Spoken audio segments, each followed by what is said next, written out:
बच्चों एक और नए टॉपिक के साथ हम लोग आज फिर तैयार हैं। और देखिए बहुत अच्छा टॉपिक है। मैं आपको बता दूं ये आपको जनरली एनसीईआरटी वगैरह में नहीं मिलेगा। आपको ये टॉपिक इसलिए अलग से मैं पढ़ा रहा हूं क्योंकि ये टॉपिक जो है आईआईटी और नीट के लिए बहुत इंपॉर्टेंट है। इसके बारे में जानना, इसकी मदद से आप कई सारे प्रश्न आसानी से कर सकते हो। और यांत्रिक ऊर्जा का संरक्षण का जो नियम है, कंजर्वेशन ऑफ मैकेनिकल एनर्जी, ये भी इसी की सहायता से समझ में आएगा। तो आप समझिए कि अब हम उस परिस्थिति पे हैं जहां पर हमारे अगर कंसेप्ट में कहीं भी गड़बड़ी हुई तो वहां पर फिजिक्स में दिक्कत होना चालू हो जाएगी। तो इसलिए मेरी बात को बहुत ध्यान से सुनिएगा, इस टॉपिक को बहुत ध्यान से समझते हुए चलिएगा। वर्क पावर एनर्जी, ये जो कार्य ऊर्जा शक्ति अध्याय है बच्चों, ये बहुत महत्वपूर्ण अध्याय है। चलिए, मैं सिद्धार्थ रितश और आज बच्चों हम पढ़ने जा रहे हैं संरक्षी बल। और आप देख रहे हो कौन सा चैनल? अपना पसंदीदा चैनल व्युत्पत्ति। तो बच्चों क्या है ये संरक्षी बल, कंजर्वेटिव फोर्स किसे कहते हैं? ध्यान से सोचो, मैं बताता हूं। यदि कोई बल कार्य कर रहा है किसी पथ पर और इस प्रकार से कार्य कर रहा है कि उसका किया गया कार्य, बल द्वारा किया गया कार्य पथ से स्वतंत्र तो हो, यानी कि किस रास्ते पे चला इस बात पे निर्भर नहीं करता, कार्य कितना हुआ ये सिर्फ इस बात पे निर्भर करता है कि वस्तु की अंतिम तथा प्रारंभिक स्थिति क्या थी। इस प्रकार के बल को हम कहते हैं संरक्षी बल। ध्यान से देखिए, यदि कोई वस्तु, ये मान लीजिए एक ए से बी बिंदु है, कोई वस्तु इस पे चली, एक तरीका ये है और एक तरीका मान लीजिए सीधा है। एक तरीका मैं आपको और बताता हूं, ये इस तरीके से चल गई। तो ध्यान से देखिए, पहला रास्ता ये था, दूसरा रास्ता ये था, तीसरा रास्ता ये था जाने का।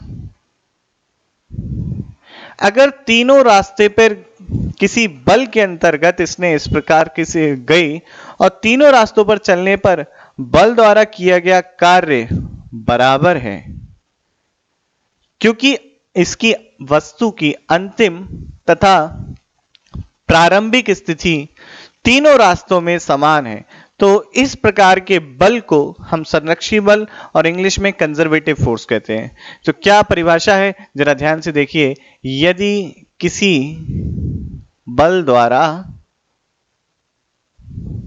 किया गया कार्य,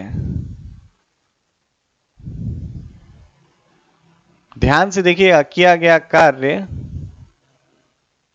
किससे स्वतंत्र हो? पथ से स्वतंत्र हो, पथ से स्वतंत्र हो। वस्तु की अंतिम, केवल वस्तु की अंतिम तथा प्रारंभिक, केवल वस्तु की अंतिम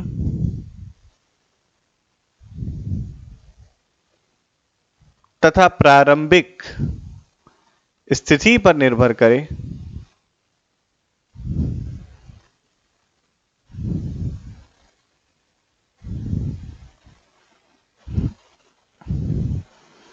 तो इस प्रकार के बल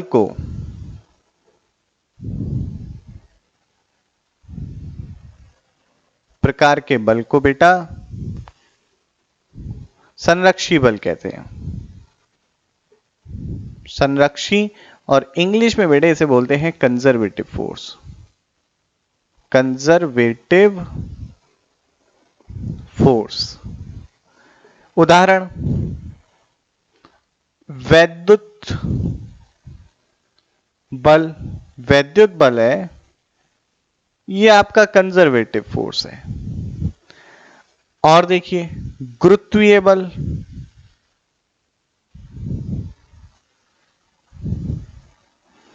प्रत्यास्थ बल, या मैं बोलूं बच्चों इसको स्प्रिंग बल भी कह सकता हूं।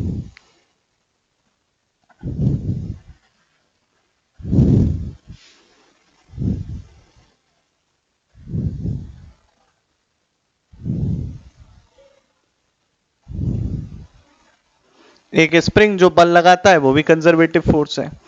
तो ये सारे जितने भी हैं आपके बल, ये सारे वैद्युत बल, गुरुत्वीय बल, प्रत्यास्थ बल, स्प्रिंग बल जो हो गया, इनका, इन बलों का किया हुआ कार्य मतलब इस बल कोई बल ने कितना कार्य किया किसी वस्तु को चलाने के, केवल वस्तु की प्रारंभिक स्थिति क्या थी और अंतिम स्थिति क्या थी इस बात पर निर्भर करता, किस रास्ते से वो गया इस बात पे निर्भर नहीं करता है। तो ये हमारे हो गए आपके संरक्षी बल। अब अगर मान लीजिए कोई संरक्षी बल एक बंद लूप में या पाश में काम करे, मतलब वस्तु यहीं से चली और लौट के वापस यहां आ गई, तो ऐसी परिस्थिति में संरक्षी बल द्वारा किया गया कार्य शून्य हो जाता है। तो यह भी एक महत्वपूर्ण बात है जो हम नोट करेंगे। किसी संरक्षी बल द्वारा बंद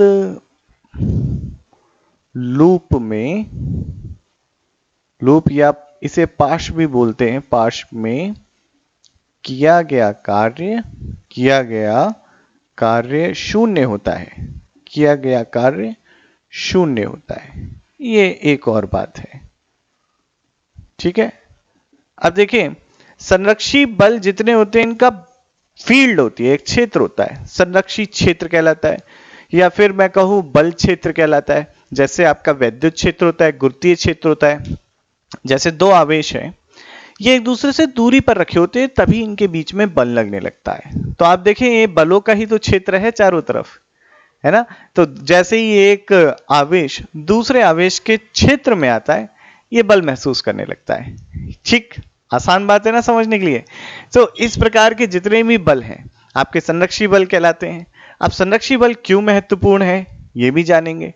तो अभी संरक्षी बल के बारे में जाने, अब और चीजों के बारे में जानते हैं संरक्षी बल से जुड़ी हुई। और उसके बाद क्या ऐसे भी बल हैं जिनका किया हुआ कार्य पथ पर निर्भर करता है, उनके बारे में भी जानेंगे। उससे पहले आप सब ये नोट कर लीजिए, फिर आगे की बात करते हैं। स्क्रीन पॉज करके बच्चों नोट कर लो।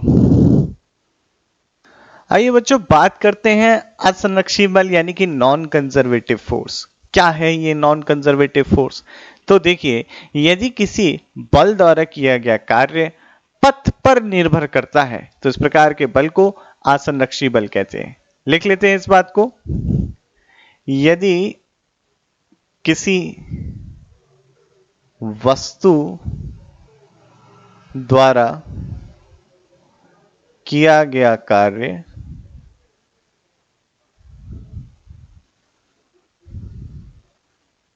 वस्तु के चलने के पथ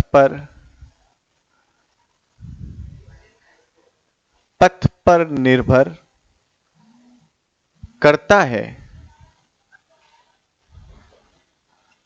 तो इस प्रकार के बल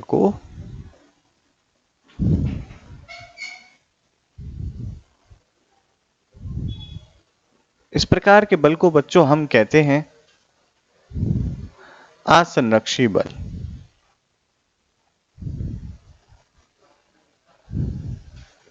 यानी कि नॉन कंजर्वेटिव फोर्स। अब ये नॉन कंजर्वेटिव जो फोर्स है बेटा, ठीक, नॉन कंजर्वेटिव फोर्स कहते हैं। अब जैसे कि आपका इसका उदाहरण क्या है? घर्षण बल। घर्षण बल आप किसी वस्तु को ऐसे चला के ले जाएं या फिर किसी समतल में ऐसे चला के लेके जाएं, इसमें ज्यादा काम होगा, इसमें कम काम होगा, क्योंकि ये पथ पर निर्भर करता है। यहाँ पे पथ की लंबाई ज्यादा है, यानी कि विस्थापन ज्यादा हुआ समान घर्षण बल के लिए, तो घर्षण बल द्वारा किया गया कार्य ज्यादा होगा, यहाँ पर कम होगा। आसान बात है, समझने के लिए कोई ज्यादा मुश्किल नहीं है। तो यदि किसी वस्तु द्वारा किया गया कार्य वस्तु के चलने के पथ पर निर्भर करता है, तो इस प्रकार के बल को असंरक्षी बल यानी कि नॉन कंजर्वेटिव फोर्स कहते हैं। असंरक्षी बल द्वारा किया गया कार्य, किसी बंद लूप में किया गया कार्य शून्य नहीं होता। यह बात भी महत्वपूर्ण है जानने के लिए, तो इसे लिख लेते हैं बच्चों। किसी असंरक्षी बल द्वारा किया गया कार्य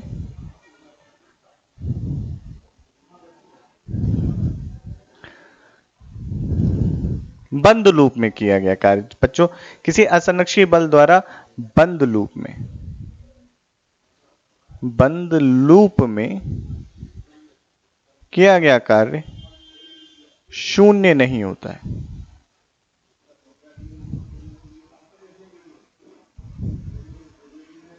ठीक है, तो ये भी एक महत्वपूर्ण बिंदु है बच्चों, असंरक्षी बल द्वारा किए गए कार्य के बारे में, और असंरक्षी बल कौन से होते हैं इसके बारे में जाना।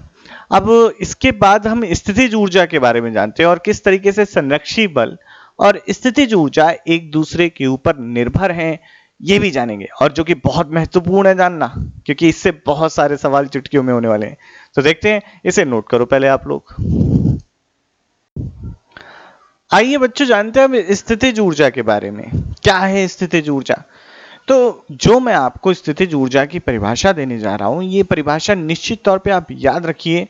ये आपको इंजीनियरिंग यानी कि अभियांत्रिकी, आप चाहे मैकेनिकल इंजीनियरिंग का डिप्लोमा करने जा रहे हो वहां पे, आपके पूरे कोर्स में, वैद्युत स्थैतिकी में, सब जगह वैलिड है। तो ऐसी क्या परिभाषा हो सकता है एनसीईआरटी से थोड़ी अलग हो, तो परिभाषा को समझते। तो क्या परिभाषा है? परिभाषा यह है कि किसी वस्तु की संरक्षी बल क्षेत्र में विशेष स्थिति के कारण उसमें संचित ऊर्जा को हम कहते हैं स्थितिज ऊर्जा। ठीक है, बहुत सिंपल है। कैसे, क्यों ऊर्जा मानी गई? एक गुरुत्वीय, अपने जो गुरुत्वीय बल है, मैंने बताया संरक्षी बल है, तो इसके ऊपर देख लेते हैं कि कैसे परिभाषित किया गया। मान लीजिए यहां पर एक बेटा एक मास रखा है। अब आप इस मास से ना एक रस्सी लेके एक टुकड़ा बांध दे, एक और एम प्राइम मास रखा है, चलेगा क्या ये इसकी सहायता से? हम कहेंगे भैया ये नहीं चला सकता क्योंकि इसमें ऊर्जा नहीं है, ऊर्जा नहीं है। लेकिन अगर देखें, कुछ सिस्टम को चेंज कर दें, यहां पर क्या करा मैंने, एक ऐसे लेके एक रस्सी से बांधा और ये रस्सी घिरनी के ऊपर से ले गया, यहां से एक मैंने बढ़िया सा बड़ा सा ब्लॉक लटका दिया, तो मैंने इसे उठा के कुछ h हाइट पे तो विस्थापित करके रख दिया है। तो अब जैसे ही मैं इसको मान लीजिए छोड़ूंगा तो ये नीचे की तरफ जाएगा, और मान लीजिए ये नहीं उठ सकता तो ये इधर की तरफ विस्थापित हो जाएगा। अगर यहां की तरफ विस्थापित हुआ, इसका मतलब इसके अंदर कोई ऊर्जा संचित थी, कोई ऊर्जा तो संचित थी, तभी तो ये पे कार्य करने की ही क्षमता को ऊर्जा कहते हैं। तो कोई ऊर्जा तो थी इसमें। अब ये ऊर्जा कहां से आई? इसकी विशेष स्थिति के कारण आई गई, क्योंकि ये निर्देश तल पे इस पे कोई ऊर्जा नहीं थी। जब ये रेफरेंस पॉइंट पर था तब इसमें कोई भी ऊर्जा नहीं थी, लेकिन जब ये रेफरेंस पॉइंट से बेटा ऊपर उठ गया तो इसमें ऊर्जा आ गई। कौन सा बल था? गुरुत्वीय बल था। तो हम क्या कहते हैं, किसी वस्तु में आपके संरक्षी बल क्षेत्र के अंदर उसकी स्थिति के कारण उत्पन्न या उसकी स्थिति के कारण संचित ऊर्जा को हम कहते हैं स्थितिज ऊर्जा। तो इस बात को लिख लेते हैं, परिभाषा बहुत अच्छी है। तो संरक्षी बल क्षेत्र में किसी वस्तु में वस्तु की स्थिति के कारण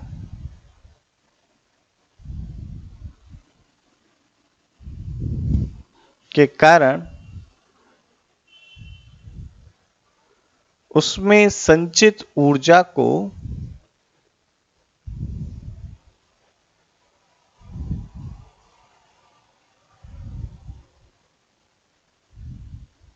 स्थितिज ऊर्जा कहते हैं।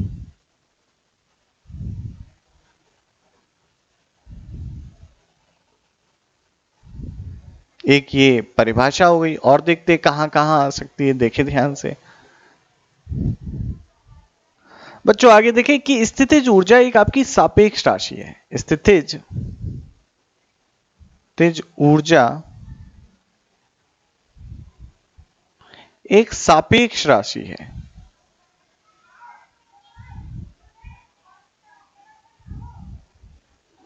क्या मतलब है इस बात का सापेक्ष राशि है? यानी कि आपका ऑब्जर्वर कहां बैठा है, कहां से वो ऑब्जर्व कर रहा है, या मैं कहूं निर्देश बिंदु कहां है, इस बात पे निर्भर करेगा। हम कहते हैं कि निर्देश बिंदु पर किसी वस्तु की स्थितिज ऊर्जा शून्य होती है। निर्देश बिंदु पर किसी वस्तु की स्थितिज ऊर्जा शून्य होती है।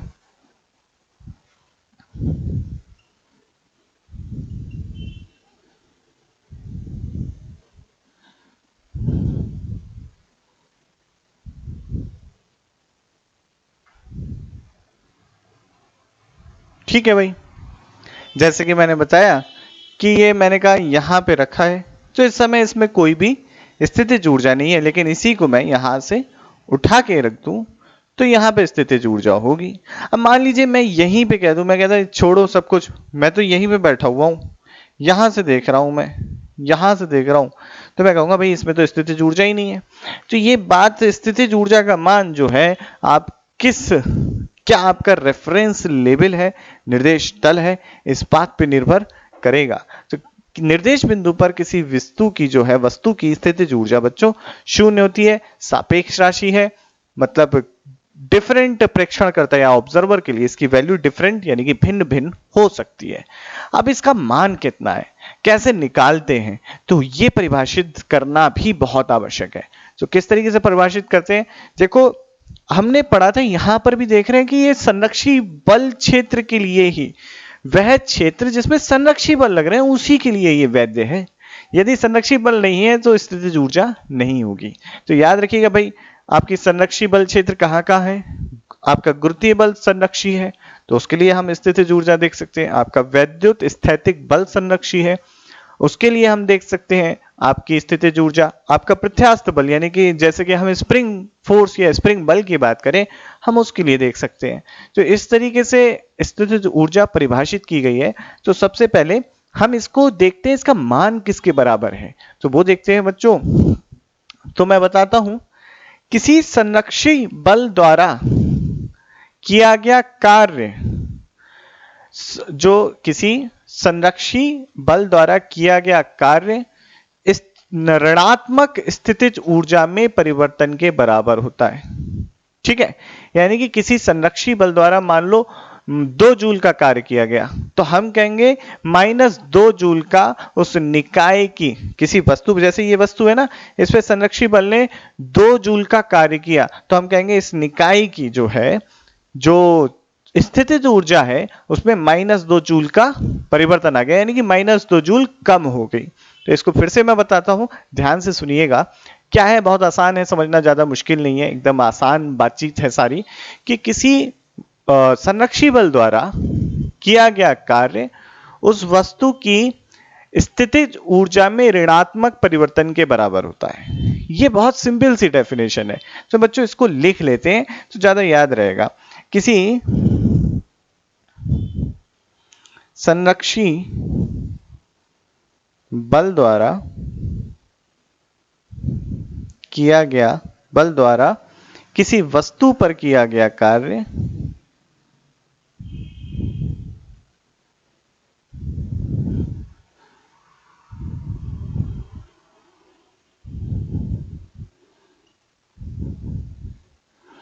उस वस्तु की स्थितिज ऊर्जा में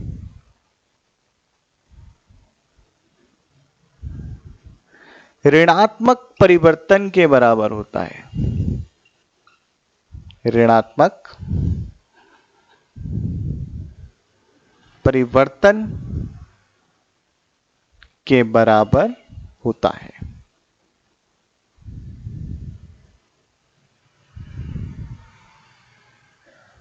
ठीक है बच्चों, ये हमने परिभाषित कर दिया। अब यहां पर अगर देखें तो मान लीजिए संरक्षी बल यानी कि कंजर्वेटिव फोर्स ने वर्क किया है किसी वस्तु पर WC, तो WC क्या है, संरक्षी बल द्वारा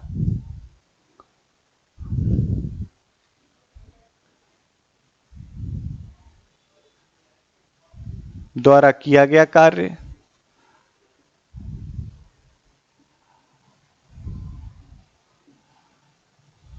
ये हो गया आपका बच्चों WC, और डेल्टा क्यू यू क्या है, डेल्टा यू बराबर हो गया स्थितिज ऊर्जा में परिवर्तन। स्थितिज ऊर्जा में परिवर्तन। अच्छा भाई, ठीक है, समझ में आया स्थितिज ऊर्जा में परिवर्तन। तो क्या लिखेंगे इस कथन से? इस कथन से लिखेंगे WC बराबर माइनस का डेल्टा U।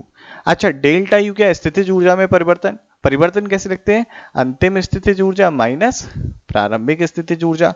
तो यहाँ पे क्या लिखेंगे? Work done by conservative force, यानी कि संरक्षी बल द्वारा किया गया कार्य, बराबर माइनस का U final minus U initial. बहुत कुछ जानेंगे इससे बच्चों, बहुत कुछ।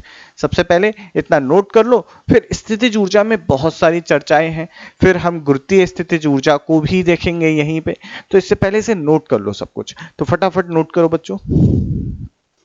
बच्चों और कुछ जानते हैं स्थितिज ऊर्जा के बारे में कि आपकी स्थितिज ऊर्जा ऋणात्मक, धनात्मक, शून्य तीनों हो सकती है। तो स्थितिज ऊर्जा यानी कि पोटेंशियल एनर्जी जो है पॉजिटिव, नेगेटिव और जीरो, तीनों में से कुछ भी हो सकती है। ऐसी कोई जरूरी नहीं कि हमेशा पॉजिटिव रहेगी। जैसे काइनेटिक एनर्जी है, गतिज ऊर्जा है आपकी, हमेशा धनात्मक रहती है। लेकिन स्थितिज ऊर्जा के साथ ऐसा नहीं है। ये धनात्मक भी हो सकती है, ऋणात्मक भी हो सकती है, शून्य भी हो सकती है। अब देखते हैं कि किस तरीके से आपके संरक्षी बल तथा स्थितिज ऊर्जा में संबंध क्या है, इस विषय को जानते हैं। तो हम देख रहे हैं स्थितिज ऊर्जा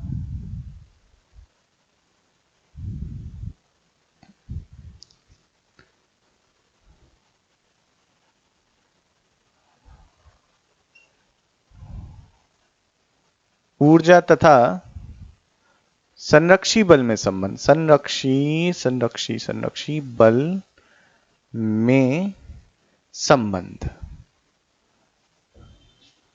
क्या संबंध है स्थितिज ऊर्जा और संरक्षी बल में? तो मान लीजिए किसी वस्तु को, ये मान लीजिए वस्तु जो है किसी, ये मान लीजिए मेरा मूल बिंदु है, यहां पर ये मूल बिंदु है 0,0, ठीक है बच्चों। और यहां से मान लीजिए वस्तु x दूरी पर है। इस पूरे स्पेस में, क्षेत्र में केवल आपका संरक्षी बल है और संरक्षी बल की दिशा इधर है मान लीजिए।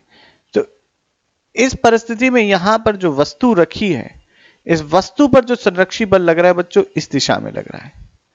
सिंपल, मैं ऊपर करके दिखा देता हूं। इस दिशा में इस वस्तु पर संरक्षी बल Fx लग रहा है और इस संरक्षी बल के द्वारा वस्तु एक नई पोजीशन A से एक नई पोजीशन पहुंच जाती है जो कि B पर है, और इसकी मूल बिंदु से जो दूरी है वो है x प्लस dx। तो वस्तु जो विस्थापित हो गई वो dx से विस्थापित हुई। तो वस्तु का विस्थापन बल की दिशा में हुआ। तो इस संरक्षी बल द्वारा इस छोटे से विस्थापन में किया गया कार्य क्या होगा? वो कार्य हो जाएगा भाई dw, क्योंकि ये संरक्षी बल है यानी कि कंजर्वेटिव फोर्स है। तो dw इज इक्वल टू हो जाएगा fx dx। अब स्थितिज ऊर्जा की परिभाषा से हमने बच्चों क्या पढ़ा है कि संरक्षी बल द्वारा किया गया कार्य बराबर होता है ऋणात्मक किसमें परिवर्तन? स्थितिज ऊर्जा में परिवर्तन। तो मान लीजिए बिंदु A पर वस्तु की स्थितिज ऊर्जा U है और बिंदु B पर वस्तु की स्थितिज ऊर्जा U प्लस du है।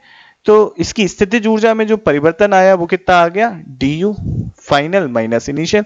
तो आपका कंजर्वेटिव यानी कि स्थितिज यानी कि आपका जो संरक्षी बल द्वारा किया गया कार्य होता है बच्चों, ये कार्य आपका बराबर होता है किसके? स्थितिज ऊर्जा में जो परिवर्तन हुआ उसके ऋणात्मक के। तो du परिवर्तन हुआ है स्थितिज ऊर्जा में। मैंने कहा यहां पर u थी भाई साहब और यहां पर b है स्थितिज ऊर्जा। तो यहां जो परिवर्तन हुआ u प्लस du माइनस का u जो कि du आता है, ठीक है ना। तो परेशानी की कोई बात नहीं है। तो dwc is equal to minus du आ गया भाई साहब। अच्छा, वर्क कितना हुआ? वर्क हुआ fx dx बराबर माइनस du। तो Fx यानी कि संरक्षी बल बराबर आ गया माइनस का du बाई dx, ठीक है। तो ये आ गया आपका संरक्षी बल। अब अगर आपका मान लीजिए आपका du बाई dx यानी कि हम x की दिशा में बढ़ रहे हैं और आपकी पोटेंशियल एनर्जी भी बढ़ रही है। अगर आपका du बाई dx पॉजिटिव है तो ये चीज नेगेटिव हो जाएगी Fx, यानी कि बल आपका प्रतिकर्षण, माफ कीजिएगा, आकर्षण का होगा। तो इस बात को लिख लेते हैं, यदि du by dx पॉजिटिव है तो Fx नेगेटिव हो जाएगा, यानी कि बल आकर्षण का होगा। संरक्षी बल किस प्रकृति का होगा? आकर्षण का बल होगा।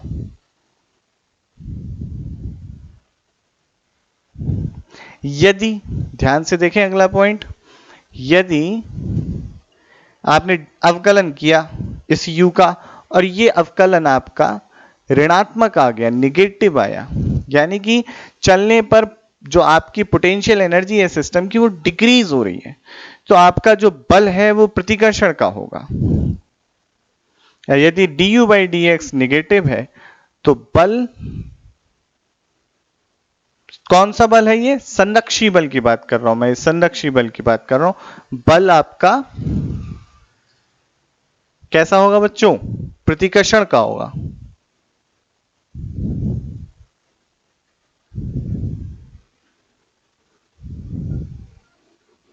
यानी कि कौन सा बल? संरक्षी बल जो है ये।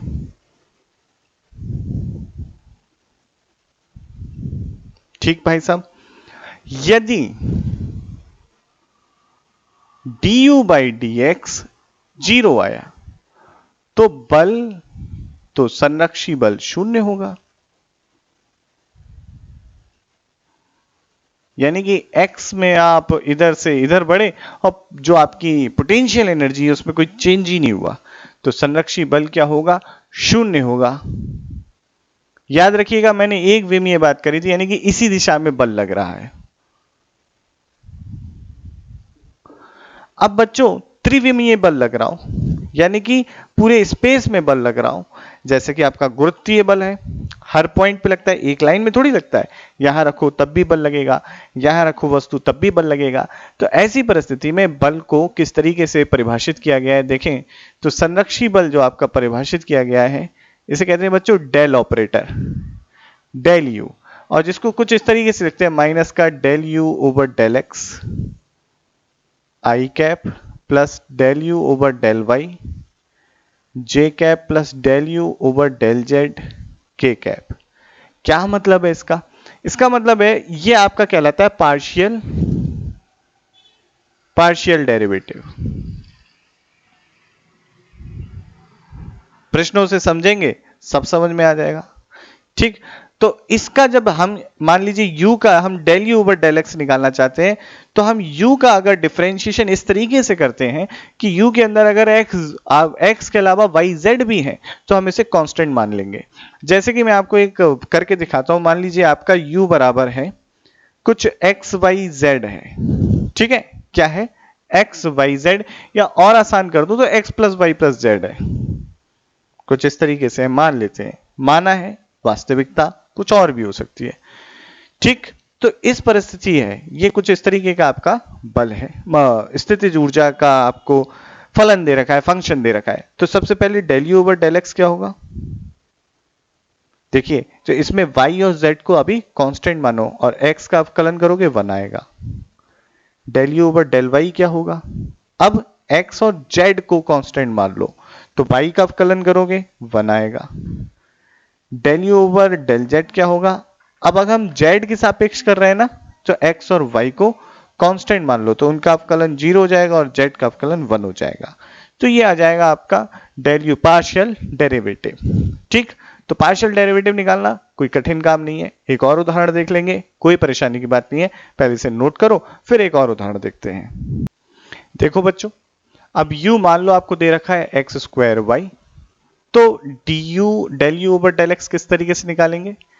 y को कांस्टेंट मानो, y को भाई कांस्टेंट मान लिया और x का डिफरेंशिएशन कर दो तो हो गया 2x, तो आ गया 2xy। अब del U over del y कैसे निकालेंगे? तो अब x को कांस्टेंट मानो, तो एक्स स्क्वायर और y का डिफरेंशिएशन 1 हो गया, तो ये हो गया एक्स स्क्वायर। तो आपका अगर पूछ लिया जाए संरक्षी बल बताइए, अगर इस तरीके से आपको पोटेंशियल एनर्जी का फंक्शन या फलन दे दिया जाए तो आप लिखेंगे भाई साहब minus del U over del X 2xy I cap and del U over del Y that is X square J cap. बहुत जो विद्यार्थी IIT JEE की तैयारी कर रहे हैं उनके लिए तो बच्चों ये बहुत महत्वपूर्ण है, जानना जरूरी है। लेकिन जो नीट की तैयारी कर रहे हैं वो इस चीज को स्किप कर सकते हैं, कोई परेशानी की बात नहीं है। अच्छा, जिन्हें अवकलन में अगर कोई दिक्कत है कि अवकलन किस तरीके से हो गया ये, तो भौतिक गणित कक्षा 11 में चले जाओ, अवकलन देख लो, सारी बातें समझ में आ जाएंगी, परेशानी की कोई बात नहीं है। तो देखो और मुझे बताना कि कहीं कोई दिक्कत है या नहीं। तो अब आगे टॉपिक में बढ़ते हैं। हमने 3D में पढ़ लिया, ठीक, कि किस तरीके से, तो हम इसको बच्चों इस तरीके से लिखते हैं, जब भी अगर हमें जो लिखा हुआ भी है बोर्ड पर, अगर हमें मान लीजिए किसी स्पेस में हमें दे रखा है कि पोटेंशियल एनर्जी इस तरीके से वेरी कर रही है, स्थितिज ऊर्जा, तो किस तरीके से हम उसका निकालेंगे, उस संरक्षी बल को निकालेंगे। तो संरक्षी बल निकालने का ये तरीका है। आगे की बात करते हैं बच्चों, ध्यान से देखिए इसे। तो बच्चों अब हम लोग पढ़ेंगे गुरुत्वीय स्थितिज ऊर्जा। क्या होती है गुरुत्वीय स्थितिज ऊर्जा? तो जैसा कि मैंने आपको बताया था, ये गुरुत्व बल जो अपना है, ये गुरुत्व बल संरक्षी बल है, यानी कि कंजर्वेटिव फोर्स है। और जैसा कि मैंने आपको बताया कि किसी भी संरक्षी बल द्वारा किया गया कार्य जो होता है वो उस संरक्षी बल क्षेत्र में स्थितिज ऊर्जा के अंतर का ऋणात्मक होता है। अभी लास्ट टाइम पे हमने स्थितिज ऊर्जा के बारे में जब पढ़ा था तो ये परिभाषा भी पढ़ी थी। तो हम देखना चाहते हैं भाई गुरुत्वीय स्थितिज ऊर्जा क्या है। तो देखिए, मान लीजिए ये मैंने अपना निर्देश तल यानी कि रेफरेंस लेवल ले लिया, ये निर्देश तंत्र है, यहां पर वस्तु एक रखी हुई है। यहां पर बच्चों मैं ये मान रहा हूं कि जो आपकी ये आपका गुरुत्व बल है, इसमें ऊंचाई के साथ बहुत नगण्य परिवर्तन है, ठीक है। तो हम ये मान रहे हैं कि mg यानी कि इसका मान जो है नियत है, इतनी ऊंचाई तक ले आए कि बहुत नगण्य परिवर्तन हो रहा है इसके बल के मान में, तो हम ये मान रहे हैं ये कांस्टेंट है एक। तो मान लीजिए यहां पर मैं कहता हूं वस्तु में जो ऊर्जा संचित है ui है। अब ध्यान से देखें, क्योंकि ये मेरा निर्देश बिंदु है या कहूं निर्देश तल है, तो मैंने जैसा कि बताया था कि निर्देश तल पर हम वस्तु की स्थितिज ऊर्जा शून्य मानते हैं। तो वस्तु की स्थितिज ऊर्जा यहां पर क्या हो गई, शून्य है। अब हम इस वस्तु को इस गुरुत्व बल के अधीन, मतलब गुरुत्व बल में हम धीरे धीरे स्लोली ऊपर रख देते हैं, स्लोली धीरे से ऊपर रख देते हैं। तो यहां पर ये मान लीजिए h हाइट पर उठा के ले गए हम इसके, तो ये h हाइट पे जो गया, इसका केंद्र h हाइट तक ऊंचा उठ गया। तो अब इस परिस्थिति में देखिए गुरुत्व बल तो नीचे लग रहा था और विस्थापन जो हुआ है वस्तु का वो ऊपर की तरफ हुआ है जो कि h है। तो इस परिस्थिति में इस गुरुत्व बल द्वारा किया गया कार्य WGR है, गुरुत्व बल द्वारा किया गया कार्य, गुरुत्व बल द्वारा किया गया कार्य जो कि एक संरक्षी बल भी है। और WGR की जो अगर वैल्यू देखूं बच्चों, तो देखो mg तो नीचे लग रहा है लेकिन विस्थापन जो हुआ है वो ऊपर की तरफ हुआ है, तो दोनों विपरीत दिशा में हैं, जिस कारणवश इसके द्वारा किया गया कार्य ऋणात्मक होगा। तो माइनस का mgh मैं लिख देता हूं यहां पर। अब जैसा कि परिभाषा से मैंने बताया था, वर्क जो आपका संरक्षी बल करता है वो ऊर्जा में जो परिवर्तन हुआ उसका ऋणात्मक होता है। मान लीजिए इस तल पर जब ये पहुंचा, सेकंड जो है हमारा तल, इस पर वस्तु की जो स्थितिज ऊर्जा है वो uf, मान लीजिए कहता हूं u के बराबर हो गई। तो हम डेल्टा u बराबर लिखेंगे बच्चों, डेल्टा u बराबर हो गया माइनस, इधर लगा है u final minus u initial.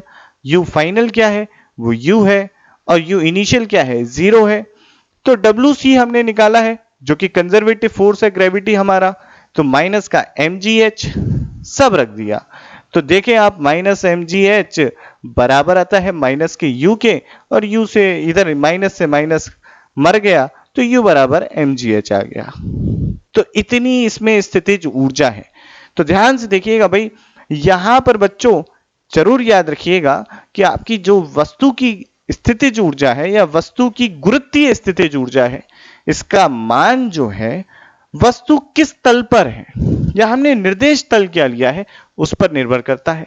तो बहुत आसान बात है कि अगर वह निर्देश तल से हम ऊपर की तरफ ले जाते हैं तो हमारी स्थितिज ऊर्जा धनात्मक होगी, और मान लीजिए इससे रेफरेंस लेवल से नीचे आ जाता तो उस परिस्थिति में यह हमारी जो गुरुत्वीय स्थितिज ऊर्जा है ऋणात्मक हो जाती, और अगर रेफरेंस लेवल पे ही रहता तो ऊर्जा में कोई परिवर्तन ही नहीं होता, यानी कि हमारी उस परिस्थिति में गुरुत्वीय स्थितिज ऊर्जा शून्य हो जाती।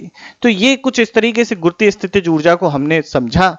अब जो है हमने बताया था, मैंने बच्चों आपको बताया था कि स्प्रिंग यानी कि प्रत्यास्थ बल, यह भी एक आपका किस प्रकार का बल है, यह भी आपका एक संरक्षी बल है। तो स्प्रिंग में संचित ऊर्जा कैसे निकालें, ये भी तो जानना है हमें। तो उसको जानने के लिए उससे पहले आप क्या काम करें, स्क्रीन पॉज करें और इस पॉइंट को सारे जितने भी बताए लिख लें, फिर आगे की बात करते हैं। तो बच्चों अब देखिए स्प्रिंग में किस प्रकार से ऊर्जा संचित होती है इसके बारे में जानेंगे। तो देखो स्प्रिंग के साथ आप लोगों ने बहुत खेल किए होंगे। आपने लेके स्प्रिंग को दबाया तो स्प्रिंग आपके ऊपर फोर्स लगा रहा है, जैसे ही आप हल्के से छोड़ दें स्प्रिंग कूद जाता है, तो उसके अंदर ऊर्जा संचित हो गई। तो उसी संचित ऊर्जा के विषय में जानना चाहते हैं। तो देखिए यहां पर क्या है, एक m मास का गुटका कह लो या ब्लॉक कह लो, ये स्प्रिंग से जुड़ा हुआ है। इस स्प्रिंग का जो स्प्रिंग नियतांक है वो k है, और अभी स्प्रिंग जो है आपका अपनी प्राकृतिक लंबाई यानी कि इसकी लंबाई में कोई परिवर्तन नहीं है। तो L0 क्या होता है, स्प्रिंग की प्राकृतिक लंबाई, natural length of the spring. तो बेटा ये नेचुरल लेंथ पे है। अब क्या करा, मान लीजिए हमने स्प्रिंग को कुछ कंप्रेस कर दिया और यहां पहुंचा दिया। अब कितना पीछे ले गए इसको, x पीछे ले गए। इस परिस्थिति में जो है वस्तु आपकी मान लीजिए यहां आ चुकी है कुछ। अब वस्तु यहां आ चुकी है तो स्प्रिंग की जो नेचुरल लेंथ में चेंज हो गया, यानी कि परिवर्तन हो गया, L0 माइनस x हो चुका है। यानी ये इसकी समय क्या हो चुकी है, लंबाई। तो परिवर्तन कितना हो गया, x अंदर की तरफ ले गए तो x का परिवर्तन हो गया, x से कम हो गई है। तो इस परिस्थिति में स्प्रिंग पे जो बल लग रहा होगा वो बल इस दिशा में होगा, इस दिशा में बल होगा। ठीक, हम लेके इधर की तरफ गए, विस्थापन हमारा इस दिशा में हुआ है। अब हम देखना चाहते हैं कि भाई इस स्प्रिंग में कितनी ऊर्जा संचित हो गई है, कितनी ऊर्जा संचित हो गई है, ये जानना चाहते हैं। तो इसके लिए बहुत आसान है, क्या करते हैं हम इस स्प्रिंग को हम इस वस्तु को थोड़ा सा बहुत छोटा सा डिस्प्लेसमेंट देते हैं। ध्यान से देखिएगा, इस वस्तु को बहुत छोटा सा डिस्प्लेसमेंट देते हैं,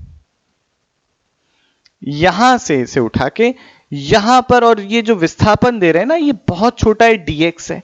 इतना छोटा विस्थापन है कि जो स्प्रिंग बल लग रहा है यहां पर इसमें परिवर्तन ही नहीं हुआ है, बहुत छोटा। dx के बारे में मैं बच्चों आप लोगों को कई बार बता चुका हूं। यहां से वस्तु यहां आ गई है और dx इसका जो है विस्थापन हुआ। तो इस विस्थापन में आपको पता है जो आपका स्प्रिंग बल है कैसा बल है, संरक्षी बल है। तो संरक्षी बल ने कुछ कार्य किया होगा, वो कार्य कितना किया, देखो स्प्रिंग बल तो इधर की तरफ लग रहा है लेकिन विस्थापन हमने इधर की तरफ किया है, तो निश्चित तौर पर इस संरक्षी बल द्वारा जो स्प्रिंग फोर्स है इसका किया गया कार्य ऋणात्मक होगा। और क्योंकि ये बहुत छोटा विस्थापन है तो ये जो कार्य होगा बहुत छोटा होगा।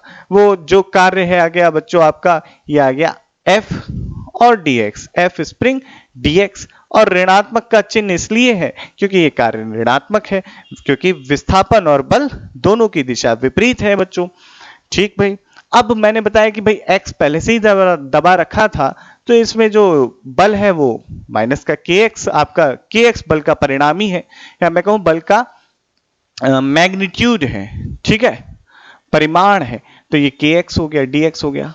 ठीक, अब मैं कहता कि इसको मैं यहां पर जब स्प्रिंग था तो इसमें संचित ऊर्जा शून्य थी, इसमें कोई ऊर्जा थोड़ी होगी। इस समय आप लोग सोच के देखो, स्प्रिंग की लंबाई में आपने कोई परिवर्तन नहीं किया तो उस समय कोई ऊर्जा थोड़ी होगी। क्या उसमें कोई कार्य करने की क्षमता है क्या उस समय तो नहीं है।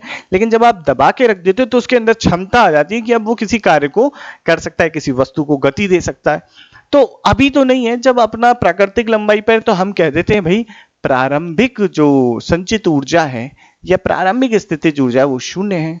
और यहां जब पहुंचा है तो इसमें मान लीजिए कुछ स्थितिज ऊर्जा, मान लीजिए x0 लंबाई तक हमने इसे ले जाके दबा दिया, अंतिम स्थिति कुछ ऐसी हो गई है, यहां पहुंच गया है और स्प्रिंग की जो इस समय लेंथ है ये L माइनस एक्स नॉट है, और हमने इसे यहां से यहां तक एक्स नॉट अंदर कंप्रेस कर दिया है। तो पहले जो है जीरो था, जो स्प्रिंग की लंबाई में परिवर्तन था वो जीरो था, बाद में क्या है एक्स नॉट हो गया, और इस समय इसमें कुछ you final you potential energy store है। तो हम देखना चाहते हैं भाई वर्क कितना हुआ, और वो ये यू जो संचित ऊर्जा है ये कितनी है, ये दोनों चीजें देखना चाहते हैं।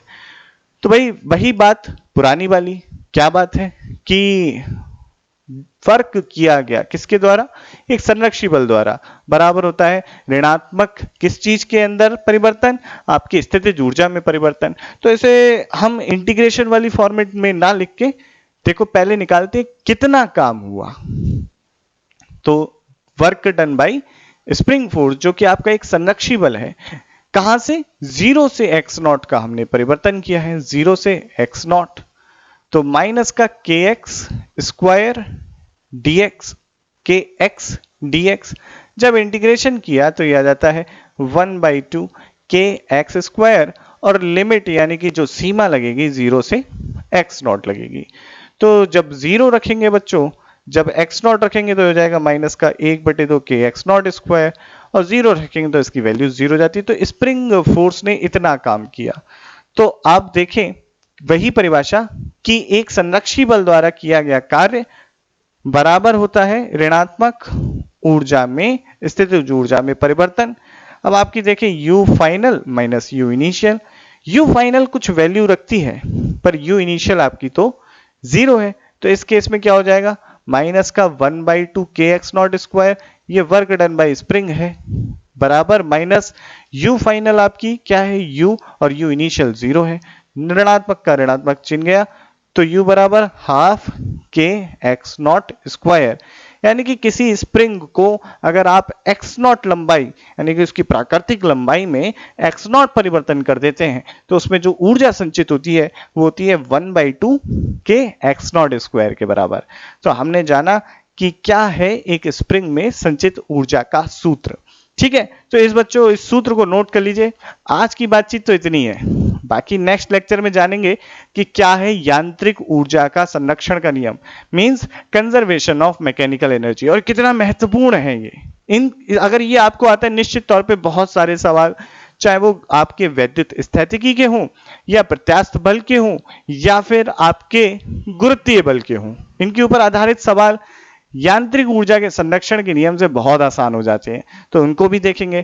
तो सबसे पहले क्या काम करना है, नोट करना है, पूरी वीडियो देखना है। कहीं कोई डाउट है तो कमेंट में बता देना टाइम लिख के, मैं जरूर उसको डिस्कस कर लूंगा नेक्स्ट वीडियो में। अभी मैं चलता हूं, मेहनत से पढ़िए। जय हिंद।